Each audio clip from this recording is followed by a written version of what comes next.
ظهر أبو رغال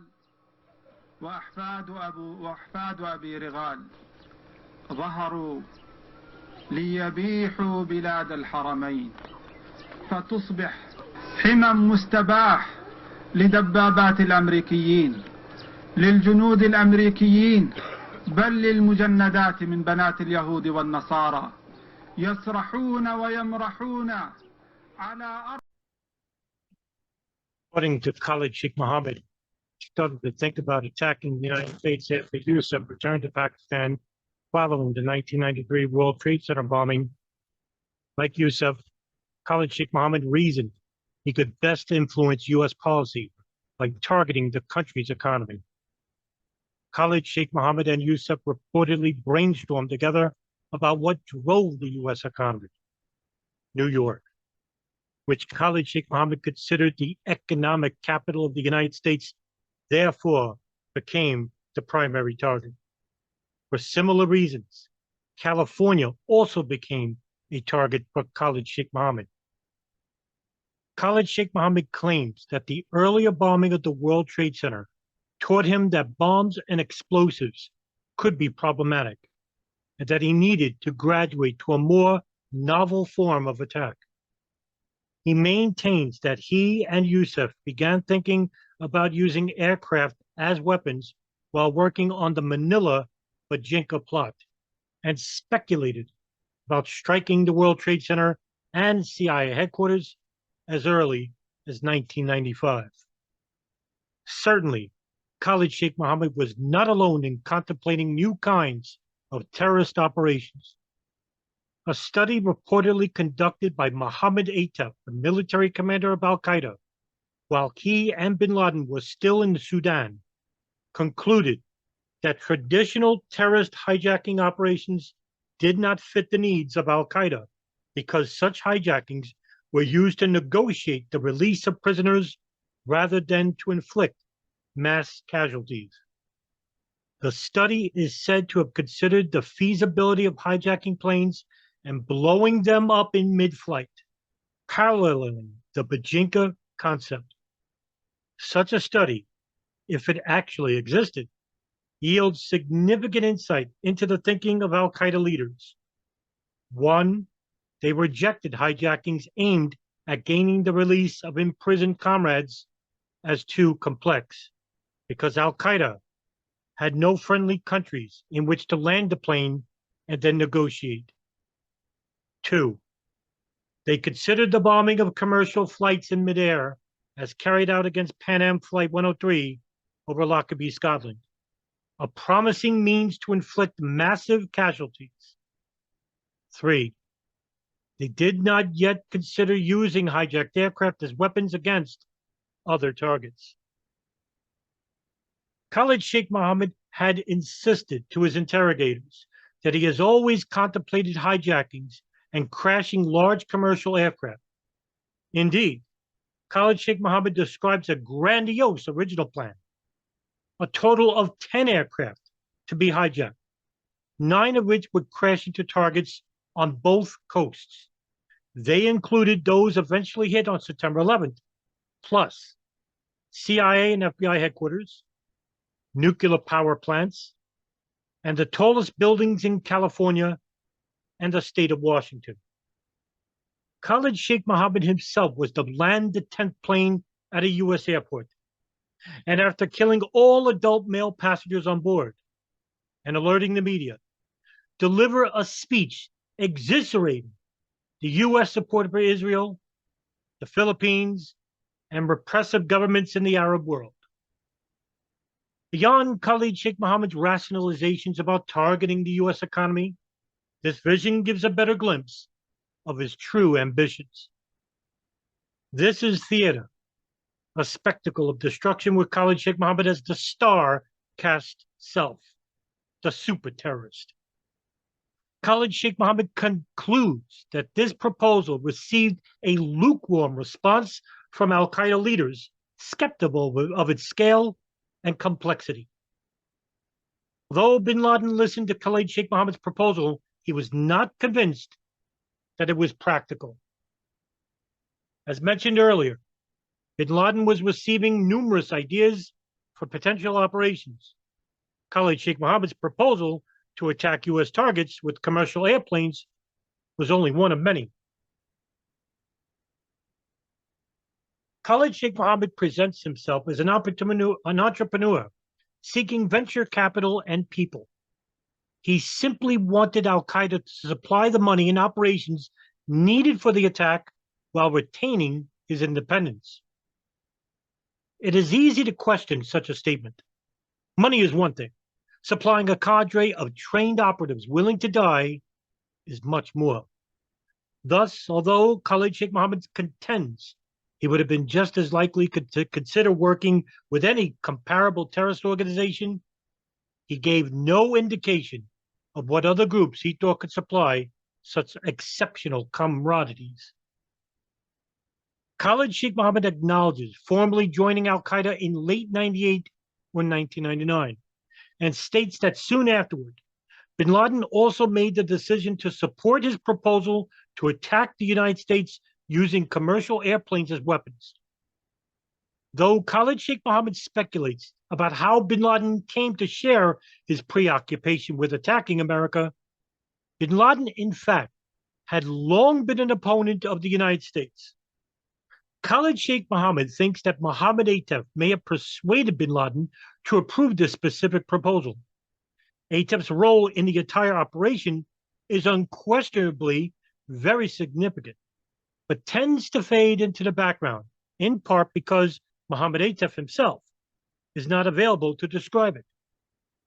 He was killed in November 2001 by an American airstrike in Afghanistan.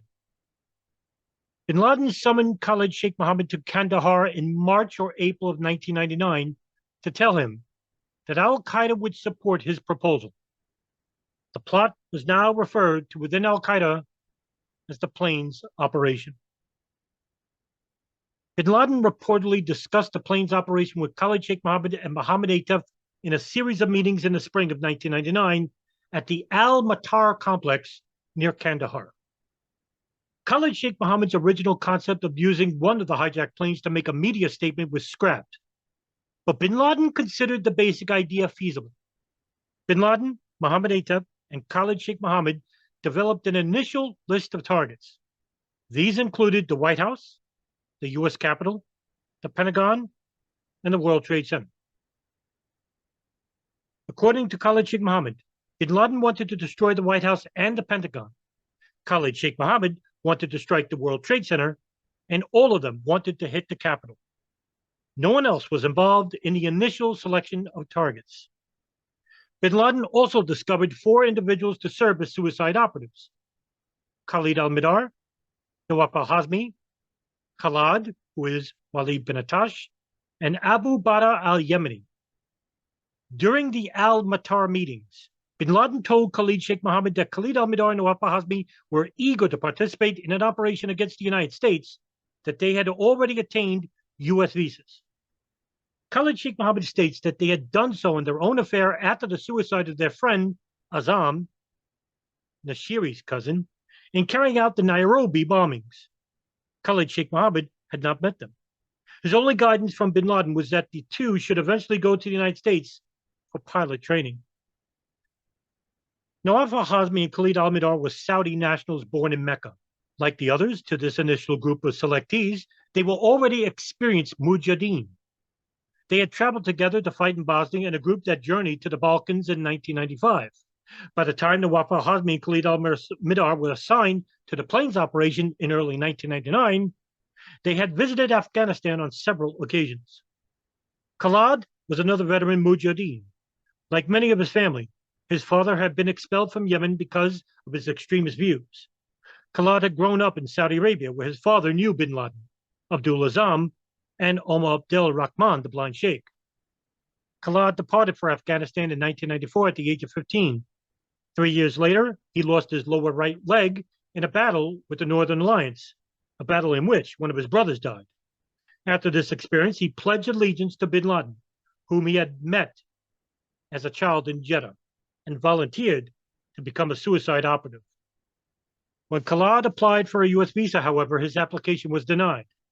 Earlier in 1999, Bin Laden had sent Khalid to Yemen to help Nashiri obtain explosives for the planned ship bombing and to obtain a visa to visit the United States so that he could participate in an operation there.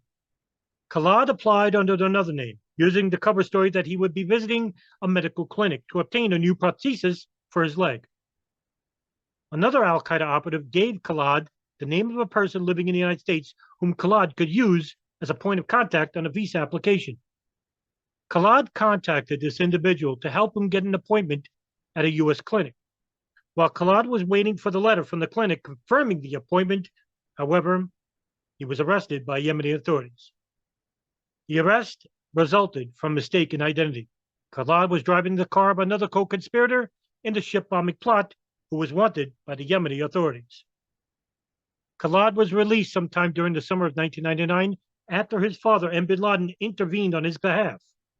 Khalid learned later that the al-Qaeda leader, apparently concerned that Khalid might reveal al-Nashiri's operation while under interrogation, had contacted a Yemeni official to demand Khalid's release, suggesting that Bin Laden would not confront the Yemenis if they did not confront him.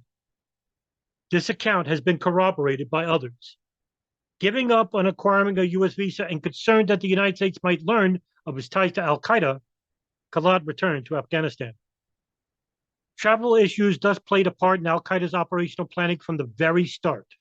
During the spring and summer of 1999, Khalid Sheikh Muhammad realized that Khalid and Abu Bara, both of whom were Yemenis, would not be able to obtain U.S. visas as easily as Saudi operatives like Khalid al-Mihdhar and Nawaf al-Hazmi. Although Khalid had been unable to acquire a U.S. visa, Khalid Sheikh Muhammad still wanted him and Abu Bara, as well as another Yemeni operative from Bin Laden's security detail, to participate in the plane's operation. Yet because individuals with Saudi passports could travel much more easily than Yemenis, particularly to the United States, there were fewer martyrdom opportunities for Yemenis. To overcome this problem, Khalid Sheikh Muhammad decided to split the plane's operation into two components. The first part of the plane's operation, crashing hijacked aircraft into U.S. targets, would remain as planned, with Khalid al-Mihdhar and Nawaf al-Hazmi playing key roles. The second part, however, would now enhance the idea of using suicide operatives to blow up planes, a refinement of Khalid Sheikh Mohammed's old Manila air plot. The operatives would hijack U.S. flagged commercial planes flying Pacific routes across East Asia and destroy them in midair, possibly with shoe bombs, instead of flying them into U.S. targets. An alternative scenario apparently involved flying planes into U.S. targets in Japan, Singapore, or Korea. This part of the operation has been confirmed by Khalid, who said that they contemplated hijackings several planes, probably originating in Thailand, South Korea, Hong Kong, or Malaysia, and using Yemenis who would not need pilot training because they would simply down the planes. All the planes hijacked in the United States and East Asia would be crashed or exploded at about the same time to maximize the attack's psychological impact. In the fall of 1999, the four operatives selected by Bin Laden for the plane's operation were chosen to attend an elite training course at al-Qaeda's Mes Amak camp in Afghanistan. Bin Laden personally selected the veteran fighters who received this training, and several of those were destined for important operations. One example is Ibrahim al-Thawat, otherwise known as Nibras, who would participate in the October 12, 2000 suicide attack on the USS Cole. According to Khalid Sheikh Muhammad, this training was not given specifically in preparation for the plane's operation or any other particular al-Qaeda venture. Although Khalid Sheikh Muhammad claims not to have been involved with the training or to have met with future 9/11 hijackers at Mes Ayak, he says he did visit the camp while traveling from Kandahar to Kabul with Bin Laden and others. The Mes Ayak training camp was located in an abandoned Russian copper mine field near Kabul. The camp opened in 1999 after the United States had destroyed the training camp near Khost with cruise missiles in August of 1998, and before the Taliban granted al-Qaeda permission to open the al-Farouk camp in Kandahar. Thus, for a brief period in 1999, Mes Amak was the only al-Qaeda camp operating in Afghanistan. It offered a full range of instruction, including an advanced commando course taught by senior al-Qaeda member Saif al-Adl. Bin Laden paid particular attention to the 1999 training session. When Salah al-Din, the trainer for the session, complained about the number of trainees and said that no more than 20 could be handled at once, Bin Laden insisted that everyone he had selected receive the training. The special training session at Mes Amak was rigorous and spared no expense. The course focused on physical fitness, firearms, close quarter combat, shooting from a motorcycle, and night operations. Although the subjects taught differed little from those offered at other camps, the course placed extraordinary physical and mental demands on its participants, who received the best food and other amenities to enhance their strength and morale. Upon completing the advanced training at Mes Amak, Nawaf al-Hazmi, Khalid, and Abu Bara went to Karachi, Pakistan. There, Khalid Sheikh Muhammad instructed them on Western culture and travel. Much of his activity in mid-1999 had revolved around the collection of training and informational materials for the participants in the plane's operation. For instance, he collected Western aviation magazines, telephone directories for American cities such as San Diego and Long Beach, California, brochures for schools, and airline timetables, and he conducted internet searches on U.S. flight schools. He also purchased flight simulation software and a few movies depicting hijackings.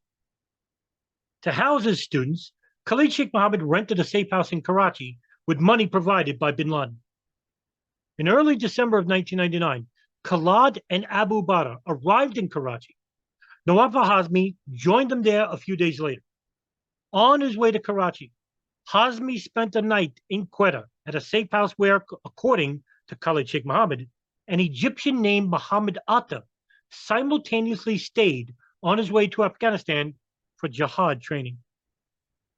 Khalid al-Midar did not attend the training in Karachi with the others. Khalid Sheikh Muhammad says that he never met with Khalid al-Midar in 1999, but assumed that Bin Laden and Mohammed Atef had briefed Khalid al-Midar on the plane's operation and had excused him from the Karachi training. The course in Karachi apparently lasted about 1 or 2 weeks.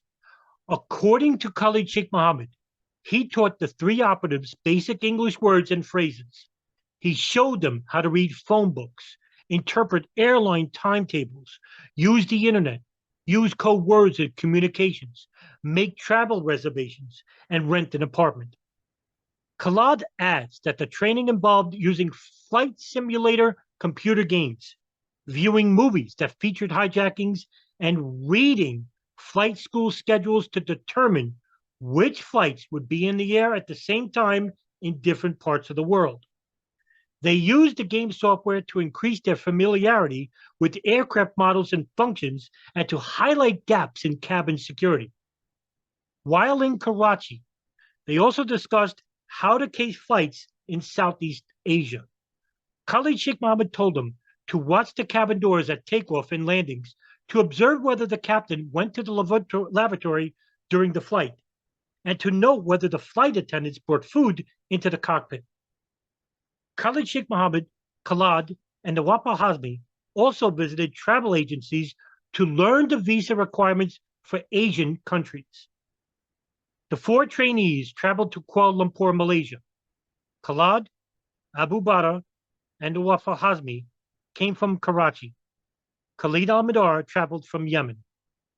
As discussed in Chapter 6, U.S. intelligence would analyze communications associated with Khalid al-Midar, whom they identified during this travel, and Nawaf al-Hazmi, whom they could have identified but did not. According to Khalid Sheikh Muhammad, the 4 operatives were aware that they had volunteered for a suicide operation either in the United States or in Asia. With different roles, they had different tasks. Nawaf al-Hazmi and Khalid al-Mihdhar were sent to Kuala Lumpur before proceeding to the final destination, the United States. According to Khalid Sheikh Muhammad, they were to use Yemeni documents to fly to Malaysia, then proceed to the United States using their Saudi passports to conceal their private travels to and from Pakistan.